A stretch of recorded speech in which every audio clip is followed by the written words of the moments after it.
Hey there, fellow entrepreneurs. I'm Sue, and you've just stepped into Entrepreneurs Gone Wild. Every week, I'll introduce you to a friend of mine, a remarkable entrepreneur who's not just changing the world, but also harnessing a secret weapon, time outdoors. Together, we'll dive into their journey, unpack invaluable business advice, and discover why embracing the wild is not just good for the soul, but also a goldmine for inspiration and innovation. Ready to uncover the secret that's boosting bottom lines and fueling joy? Hit subscribe and join us in the wild. Ladies and gentlemen, I've got a treat for you today. I'm excited to introduce to you Amber Kendrick. This is so cool. She's the driving force behind Pete's Auto Parts, and it's a company that's revolutionizing the auto parts industry with a sustainable approach. You can already see where this is going, right? Amber's business specializes in purchasing insurance company totals. And then, those vehicles, it's a total loss, but maybe not. So she gives them new life. What sets Pete's Auto Parts apart is their commitment to sustainability that also saves customers money. It's a rare combination in today's market, I'll tell you. Amber takes pride in offering an environmentally friendly option that's actually more affordable than traditional options.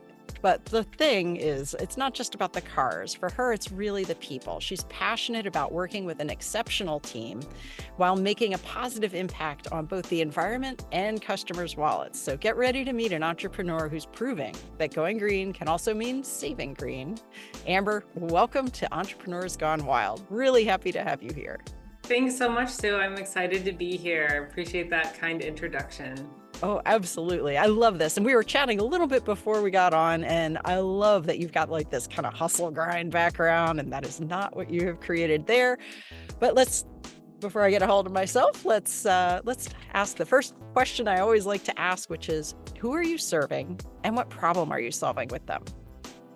Yeah, so I'm serving body shops, garages, and just everyday people, both people who can fix their own cars and those who have to take their vehicles to a professional to repair the vehicles. So whether those customers are businesses or individuals, I'm serving people who need auto parts. So often they have a mechanical problem, like they need an engine or a transmission or a steering part, but sometimes they need a body part. Sometimes a stray shopping cart hit their car door and they just want to replace that door, and then of course electrical, interior, we sell all sorts of parts, from tires and batteries to sun visors, everything. That's so great. Oh my gosh. Because I know, like, we would often, when I was mentioning before, my husband and I had a Volkswagen, custom classic Volkswagen restoration. So it was like the old 40, 50, 60-year-old cars.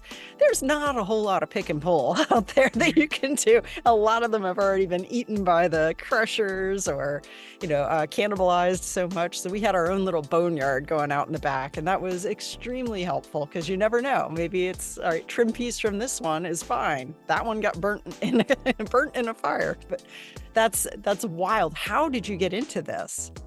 So my grandpa is Pete of Pete's Auto Parts, and he was a farmer. And in the 1950s, he was struggling to make ends meet. He had a couple of bad years in a row, and he was a mechanical guy. And so he cobbled together his first tow truck. Created it himself, basically, out of an old truck and started towing. He was a volunteer firefighter, and so he had some connections with the local police force, and he got a towing contract. And so he'd farm all day, and then he would tow cars at night. And he ended up with this like kind of motley collection of old vehicles, and people started coming around wanting to buy parts off of it. So he got licensed to sell parts in the late 50s, and he ran a towing and auto salvage business kind of side by side, and slowly the farm shrunk and the cars grew and grew. And then my dad, was sort of like many children of business owners are there. He was forced into, the towing business. And so when he was 14, 15, 16 years old, he was towing cars at night. And my dad barely graduated from high school, not because he wasn't smart, but because he was towing cars we're in Michigan. So a little busy. There's a lot of winter weather. There's a lot of need for towing at night. And so he spent like his teenage years towing vehicles. So when he He bought half the business from my grandpa in the 70s and the other half in the 80s. And when he bought that second half of the business, he closed the towing operation down. He didn't want anything to do with having to tow cars at night, and focused on the auto salvage part. So just like my dad, I was forced into that child labor, as a child. And I can remember being in high school and working at Pete's Auto Parts, and coming home from college breaks working at Pete's Auto Parts. And I was often given the worst jobs in the company, like, oh, quick, go drive this over here, go do this, shovel out this drain, do an inventory audit in the upper racks in the warehouse in August. It's only 105 degrees up there, right? So that's what happens, though. It's good character building stuff, but it's really no surprise that I ran screaming from the family business originally. Yes. When I went to college, I was like, I'm going to do something where I don't have to get my hands dirty. I was an English major. And for a while, I thought that wasn't the most useful degree, but I actually use my English degree almost every day in my, business communications and things. So I went into condominium management after college, briefly. For a year, I worked for a condominium management company. And I really fell in love with growing small business. And so I decided to turn those efforts back to the family business, reached out to my family, asked if they'd be interested in bringing me back in, and they did. And I grew up through the family business, first in the office, and then I took over for the shipping manager, worked in the shipping department for a couple of years, and then worked my way up into a general manager position. And at that time, I was in my 20s, I was young, I was really hardworking. I was working a ton of hours.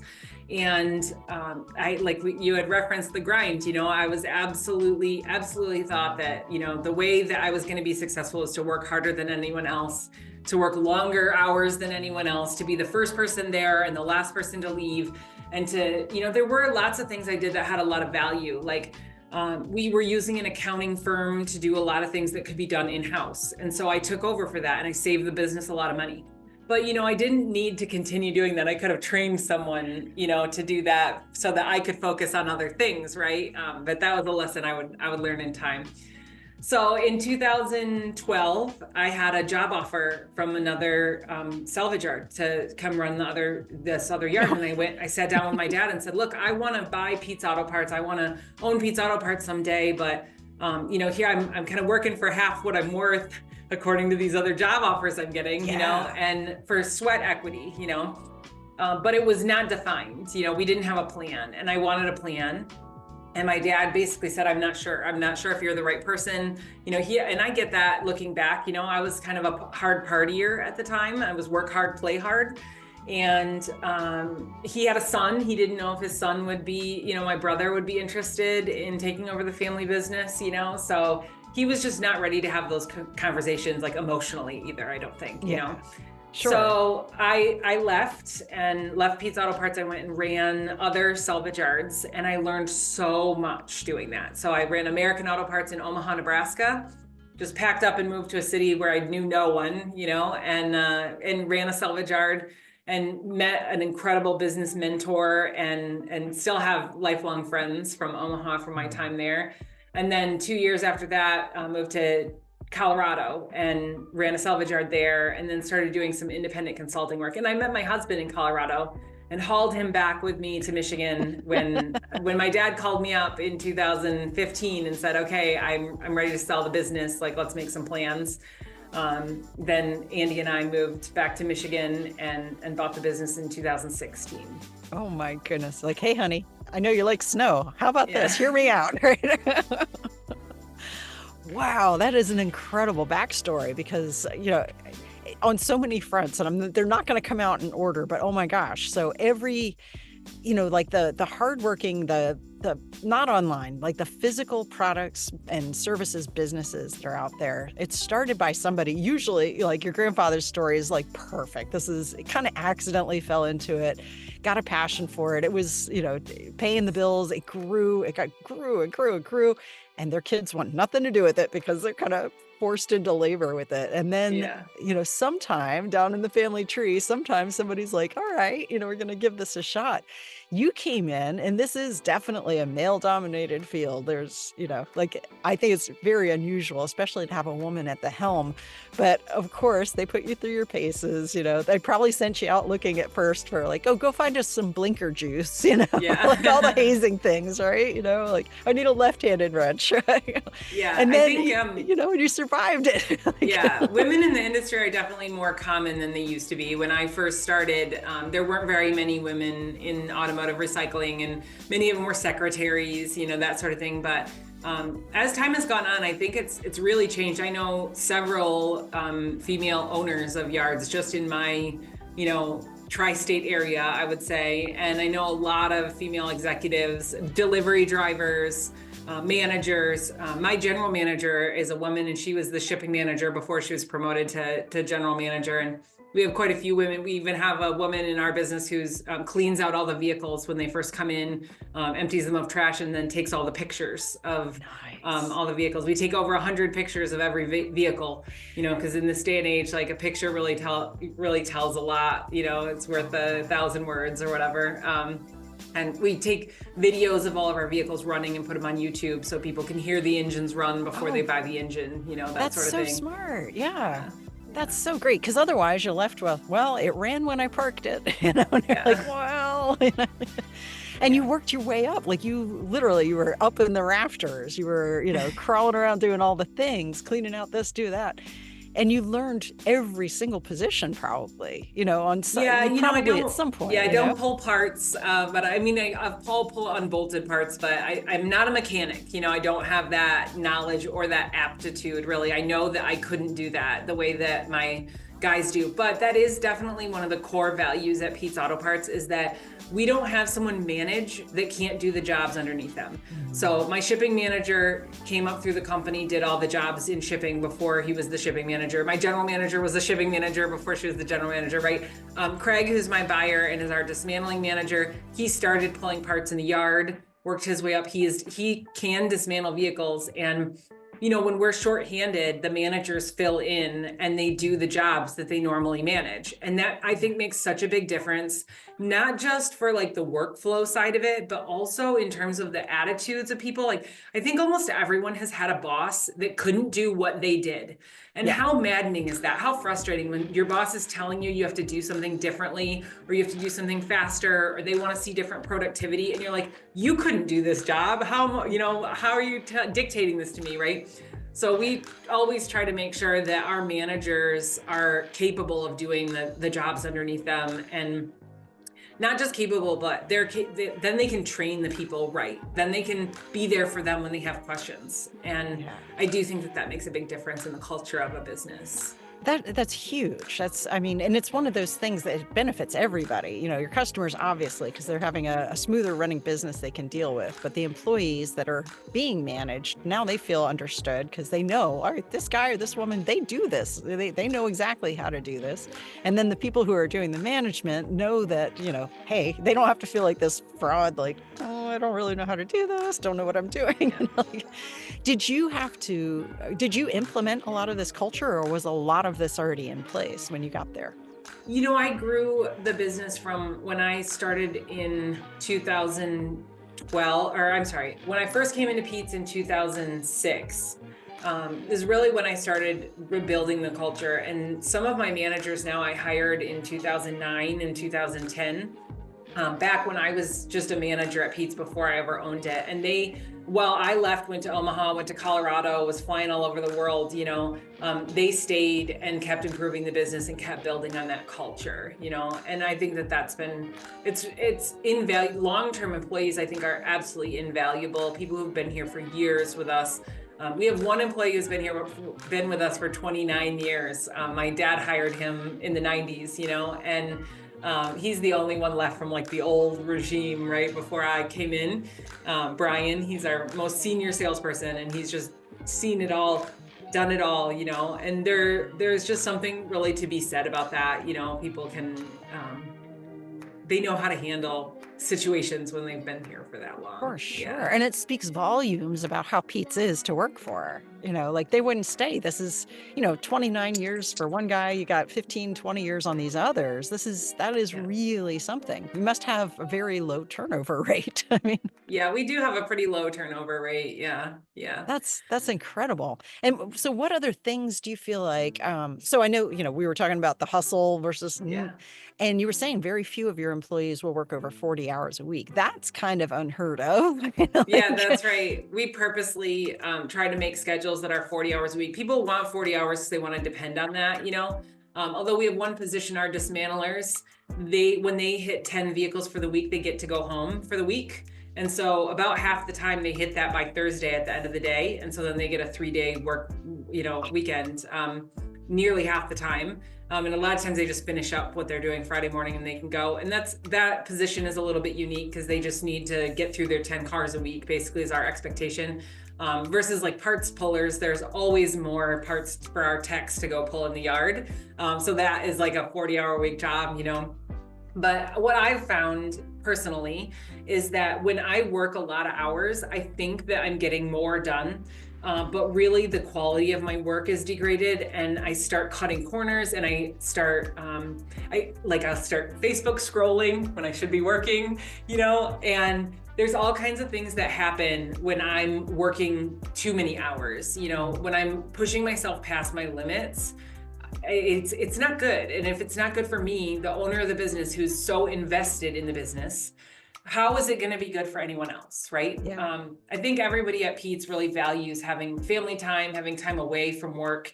And that time away from work recharges us so that we can do a great job at work when we're here for their 8.5 hours, with a half-hour lunch a day. To me, that's enough. Like that's enough work. And I don't think that you should have to work more than 40 hours and to make a good living. I just think that you should be able to work those 8 hours, and take home a paycheck that will support you without having to have a side hustle and all that. And so some people choose to have a side hustle and that's fine. Yeah. Good for them, but I don't think it should be required, basically.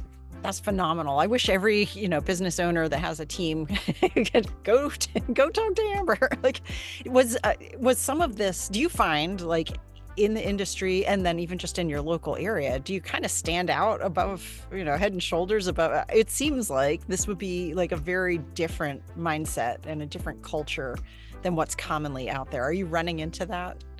It's hard to say with my competitors. I think of my competitors in the industry in automotive recycling really as being more like partners. Mm-hmm. I consider my true competitors to be the OEM and the aftermarket parts. And so when I think about the local competitors in my area, like, Pete's Auto Parts is in Jenison. We have several excellent auto parts solutions in West Michigan besides Pete's Auto Parts. They're great businesses to deal with, just like Pete's is.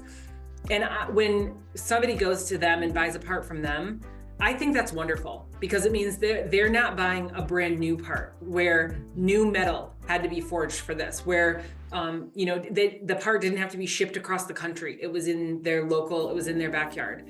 When they're buying from, whether they're buying from Pete's or whether they're buying from one of my competitors, they're not buying a new aftermarket part that was just made in China and shipped over here. Yeah. That's going to rust out a lot sooner. They're buying the original equipment that was made for the vehicle, but was just on a different vehicle driving around for a while, right? So I think it's a win when people use used parts, whether they come from me or from any other quality automotive recycler. And I'm sure that there's plenty of automotive recyclers out there that are working overtime. And I'm sure there's probably some like me that, really believe in that 40-hour work week so that we have lots of time for family, so that we can get our 8 hours of sleep, all those things. But I encourage anyone to look at used auto parts, no matter where they are in the country or in Canada, no matter where you are, you probably have local yards near you that you don't even know about. People all the time will say to us, I've been driving by here my whole life and I didn't even know you were here, and now that's on me for my marketing, right? But you know, a lot of times people just don't know. You don't know what you don't know, right? And a lot of people don't know when they go to buy an auto part that there is a good quality used option with a warranty, with a guarantee, you know, that they'll take care of you. It just, I think a lot of times when people think about used auto parts, they think about junkyards. They think about, you know, the images like that they show in the media, and that's just not the case. You know, we have a clean, green business that we really care about where we really care about the environment, and we take steps to protect it. You know, we're part of the Michigan and the national environmental programs, and so we're certified automotive recycler. And I just think that a lot of people don't even realize it's an option. They really don't. I know. Yeah. I mean, it's just like, unless you need it, you don't know it exists, you know? And then if you even go looking for it, you like, how would you know to look? It's right. Or you take your car to a body shop or a garage and they give you a quote and you're like, whoa, it's X number of dollars. And you don't think to yourself of asking, have you looked into used parts for this? Like, you know, we sell engines with 1 year and 3 year part and labor warranties on them, just like you'd get with a brand new engine, right? And you can save thousands of dollars. So if you don't know, again, if you don't know, you don't know, you know? And so if you bring your vehicle to a shop, you know, don't be afraid to ask them. You know, some shops will have a charge for having you bring in your own parts. And it's still cheaper than when they supply the new parts. So. Oh yeah, for sure. Now, so how do you address that? Like, it sounds like there's definitely pressing need out in the marketplace. People, you know, spending money to fix your car is like, you know, the worst.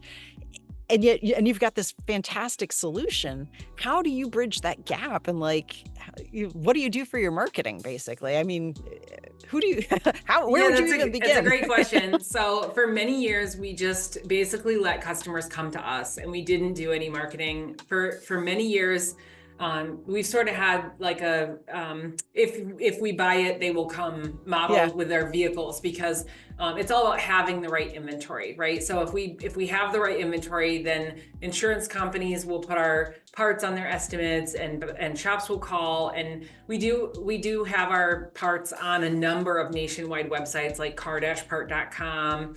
And there's a whole bunch of places where people have found us in the past, right? But basically, we just let customers come to us in the past. And then I paid to build our new website, our petesauto.net website we have now. We just got last year in 2024, I believe it launched in June. And I have been writing blog posts and doing some Google ads and that sort of thing, marketing the website and Pete's Auto Parts in earnest for the first time since the company started, you know, 70 some years ago. So it's been really good for us. We've gotten a lot of orders from all over the country from people that we probably never would have been able to connect with before. And I still think that, you know, having the right inventory is probably the biggest thing, because most of the time people don't just contact us and say, I need this. They contact us and they say, we saw you have this, you know, how much to ship to me, you know, most of the time people are reaching out to us. It's because we already have the part in stock. Yeah, because that would be tricky to do. You could do a whole series of blog posts about a thing and then like don't have it anymore because they all bought. You're like, okay, now what? You know, like, so how is like I'm thrilled that you're using content marketing to do this. How, like, since you started doing this and so June, it's basically 6-7 months that you've got going in on this. What kind of change have you seen, you know, moving the needle here because you've got the content marketing going? Yeah, so I guess the number of hits to the website has just grown astronomically. Actual sales has been, I think we're up to like 10,000 a month right now, which is really, it's not very much, you know. We did like $8 million in sales last year. And so 10,000 a month is not very much, you know. But I think with internet sales, there's also times when like you are not tracking exactly where that comes from, because anyone who just picks up the phone and calls us, and if we don't know that they found us on our website, you know, not everybody says that. A lot of times I think people, in attempting to get the best possible price, they don't want to tell you that they saw the part online. They want to know what the cheapest they can get it for is, right? Yeah. And we even have our salespeople work on commission, and we'll have customers who will call and talk to one salesperson and then call back and get a different salesperson trying to get a better deal, right? And I get that, right? Because money is tight for a lot of people, and you're trying to save money and use used parts. So like you're trying to save money and get the cheapest price on the used part, right? But we do have like a quoting system, and if another salesperson has a quote for that customer, they have to transfer them back to the original salesperson, you know? So But yeah, it's it continues to grow, and I think that it will continue to grow too. I think one of the big things with Google with selling actual products is that they want to see the sales resulting from the clicking. And with used car parts, it is really difficult. Like when you're going to buy a hood for your F-150, not very many people are just going to click and buy it online. Right? Eventually they're going to pick up the phone and call, or they're going to text us. We have texting. They're going to email in. They want to like talk to a person about it before they ship a hood across the country. Yeah. You know, a lot of the time. So it's tough to get like true conversion rates, but it's been great for us. That's really, really cool. And does it streamline some stuff? Like, you wouldn't throw in there like, hey, here's an online catalog. You would not invest in all of the infrastructure that goes into selling online if it wasn't going to be worthwhile. Is it like a new division of Pete's? Is it replacing something else? No, it's all like internal. But one of the neat things on our website is that we are able to tier other yards that we do business with. So, it's not just our parts that are shown. Like we have lots of partners that we do business with. In fact, we're part of Team PRP, which is a network of independently owned and operated salvage yards all over the country. And we have a trucking system between us. And so like I can ship an engine from Texas to Michigan in 2 days for like $30. Nice. Oh my gosh. You could just never do that, on a freight truck. Yeah. Like if my customer in Michigan was going to buy that engine in Texas, they'd have to pay like $300 probably in shipping to get it, right? So I can buy that engine, ship it to me from Texas, deliver it out to my customer for less than they could just buy it directly from the yard in Texas, right? Yeah. So on our website, we do have a number of partners tiered. So it's not just our parts, it's also partner parts that people see. The one downside is that there's no way to get all of our partners and all of the inventory that's available onto our site. Yeah. So there are times where it doesn't look like we have access to the part on the website and it says contact us, and that's because like we do have other options. There are other yards out there that we can source the parts from.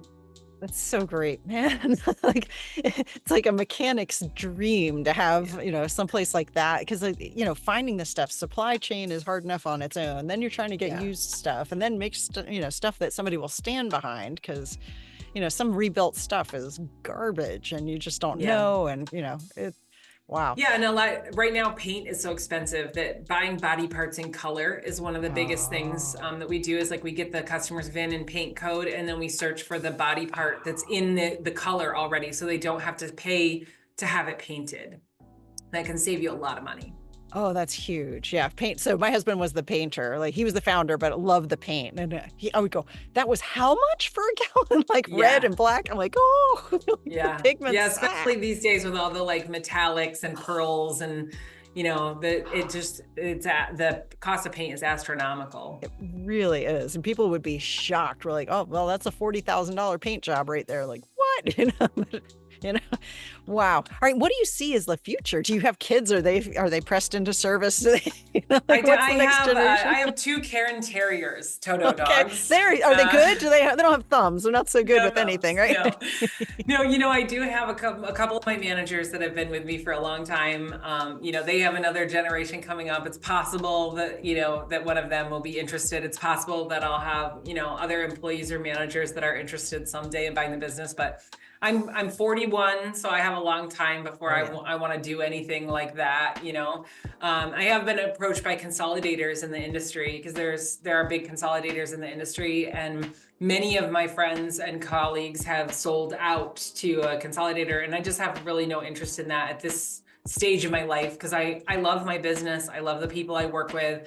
I love doing what I'm doing, and I can't imagine doing anything better than this right now. So For sure. Yeah. I mean, that's the best sign is when an entrepreneur is like, they could offer me stupid money. That's one thing. Maybe, maybe not. But what else are you going to do? It's like once you fall in yeah, love with building a business and you've built one successfully, and there's no reason, like, there's nothing keeping you from going for another 30, 40 years if you wanted to, like, what else are you going to do? It's, yeah, you would just start another business, actually. I So, do a lot of yoga. I could tell oh, you that. good. I go to an AA meeting every day instead of once a week. This is great. This is great. Let's see. I walk my dogs a lot longer. I walk my dogs every day. I'm pretty Nice. religious about that.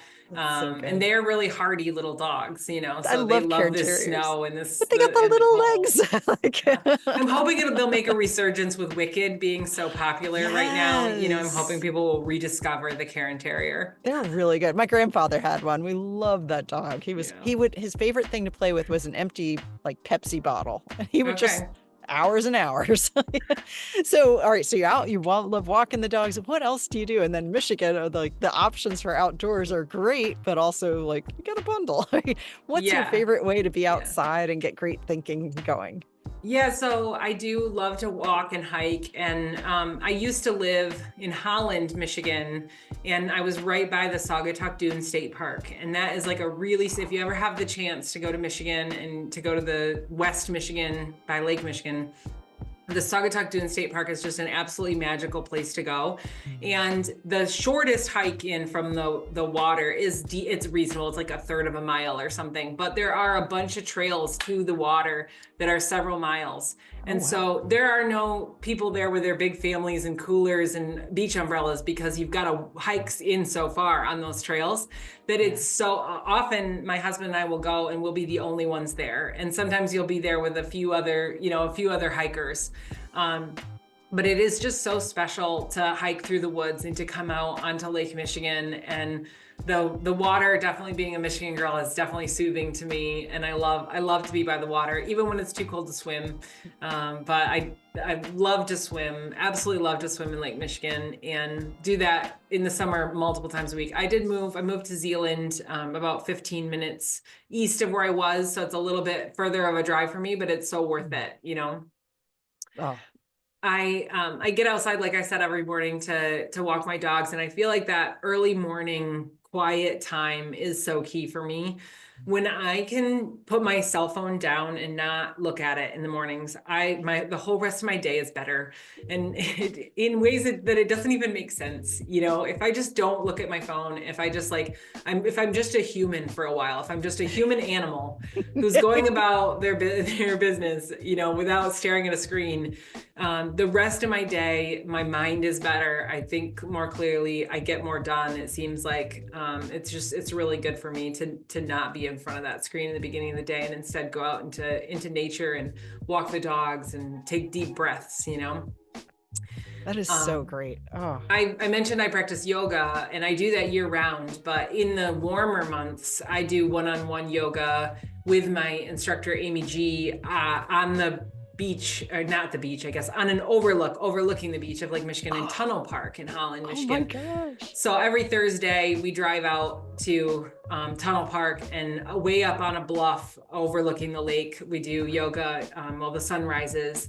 And that is so special to me. And that's such important time for me to take. Moving and breathing, yoga is huge for me and my mental health. And I do it indoors on Zoom, when it's like this is outside now. But in the summer outdoors, it's incredible. Oh, that is so great. It's so I can just picture that up on the bluff and like, oh my. And then so when it is cold, all right, you got Zoom for yoga, that's good, but Yeah. Yeah. do you have I any also, tips for outside? what's that? Do you have any tips for outside other than bundle the heck Oh up? man, yeah, I do feel like, it's all about having good gear. When you have good gear, you can be comfortable. Sometimes I'll get too hot because I've got too many layers on, but today I've got long underwear on under my leggings, and it might not be the most attractive look, but it keeps me warm. That's And it. I do a lot of horseback riding. I go, not right now, with the snow, but even when it's cold, even in the winter, I often go. I go once a week, through like spring, summer, fall, and then in the winter, like I said, I'll take breaks when it's crazy snowy. But that time is really special too. And again, like I don't either. I'll leave my phone behind, or I put my phone onto airplane mode so I can take a few pictures. Yeah. But that time away is so precious to me. And it's so neat, even just like the marking the changing of the seasons, when you go ride in the same field every week, all spring, summer, fall, like seeing the new flowers pop up, seeing the stages of the hay, seeing the trees starting to turn. It's really neat. And I really think it's such time well spent. I agree. I think that is so fantastic. And folks, all right, she's leading a multi-million dollar business and still has And time I probably wouldn't be if makes I the wasn't time. taking that time, That's the right? thing. Because You'd probably be that's like, oh, kill me time now. that keeps me Yeah, sane, it's so and great. yeah. I heard once, I don't know where this quote came from, but it's really stuck with me, that worrying about the future is just rehearsing your troubles, and then you have to experience them over and over again. And I try really hard to stay in the present and to not, for years, I feel like I just projected forward all the time. I'd be worried about what's going to happen tomorrow, next week, next month, next year, to the point where I'd be like rehearsing things in my head, literally. Like I'd have conversations with people in my head that this is how it was going to go. And you know what? That's never how it went. Yeah. Like Never. no conversation I ever rehearsed in my head ever went like that, like I thought it was going to go, right? Yeah. And so that's just stress that I don't need in my life. I'm just stressing myself out for no reason whenever I'm projecting into the future or ruminating on the past. And so I try really hard every time I catch myself, thinking ahead. I try to think about what can I smell, what can I taste, what can I hear, what can I feel, what can I see, and I try to bring it back to like what is actually happening right now, because whatever story I'm making up in my head is just that, it's just a story. That's the thing. And I tend toward that as well. So this has been a practice that I do that. Yeah. That is a wonderful thing. And just seeing, like somebody had once said, whether you're imagining something's going to go horribly wrong or wonderfully right, we made it up. Either way, we're making it up. So why not choose the way that we want it to be, rather than, torture ourselves. So, yeah. Well, in past practice. Amber has always figured out these problems before, right? Yes. So future Amber, I can trust that future Amber is going to figure this stuff out when the time comes. And I don't need to worry about it right now. What I need to do right now is handle what I need to handle right now. Yes. And let the future unfold. Oh, that's so good. Oh my gosh, that's the best. Wow. All right. So if you could pass along some great advice to anybody who's, trying to build kind of the life, the business like you've done, what would you say would be the advice you'd pass along? I'd say find some good mentors or colleagues. In my industry, I'm really lucky that a lot of people are very open. They're very willing to share what they're doing that's working for them or that didn't work for them. But you can create those groups if you don't have, local competitors that want to get in with you on this. There are people all over the country doing the things that we are doing, and a lot of them are learning and growing. And like, I'm part of a recyclers Zoom call that's just once a month on Thursday nights. All these business owners, they get together, talk about a different topic each month and share, what's going well, what's not going well, what have you tried that flopped, what have you tried that worked. I've learned so much from my business mentors and the people who've helped me on my journey. I wouldn't be here without them.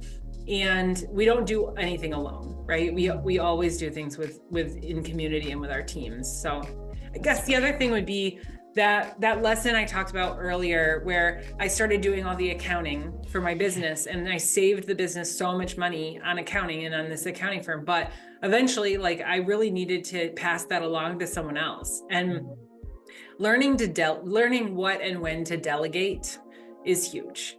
And I can't do everything. I need to trust people, even if those people don't do quite as good of a job as I would do at it.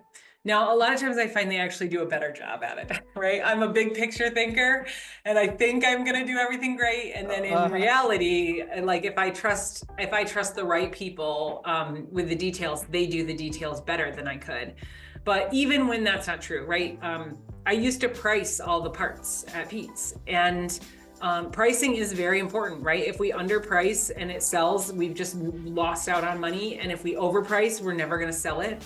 And in my industry, pricing is key because, like I said, people don't contact you to know if you have something. They contact you because you have it and they know what it's priced at, right? So it's really important. And when I replaced myself in pricing, I didn't think that the person who was doing it was as good as me. In fact, I knew they weren't, right? But they could take this giant chunk of time off of me and free me up to make so much more money in the business and to grow the business and to invest in people in the business, right? And so they didn't have to be as good as I was. If they were 85%, that was still a huge win, right? And then they'd get better and better. And now they're probably better than I was. That's huge. And that's, like, it can be a hard thing to let go of Yeah. these things, but my goodness, there's so much positive that you can trade. You got your time back. That's huge. And then, Yeah. man, Yeah. I love that. Well, thank you so much for being here. This was incredible. I was so excited to get to talk with somebody who's, leading a business that's kind of different. It's not the type of business everybody always thinks about, and doing Yeah. a phenomenal job, and, building these values into the company, and that it's thriving in every way. That is really, really cool. So. Well, thank you so much. I really appreciate the opportunity to be here and to, talk about used auto parts and maybe turn some people on to that, whether you use Pete's or anyone else. It's a great opportunity, like you said, to do something green and save some green, and like you said in the beginning too, that's not normal, right? Where a lot of times when you choose the environmentally friendly option, you're used to paying a premium for that. And in this case, it's the opposite. So. Oh, definitely. Absolutely. Yeah, folks, Pete's, go for it. All right, tell us the website where they can find you. Pete'sAuto.net. Pete'sAuto.net. Yeah, you can also follow us on Facebook, or you can find our YouTube channel where we take videos of all of our vehicles running. I love it. That's so great. Thank you. Yeah, thank you so much, Sue.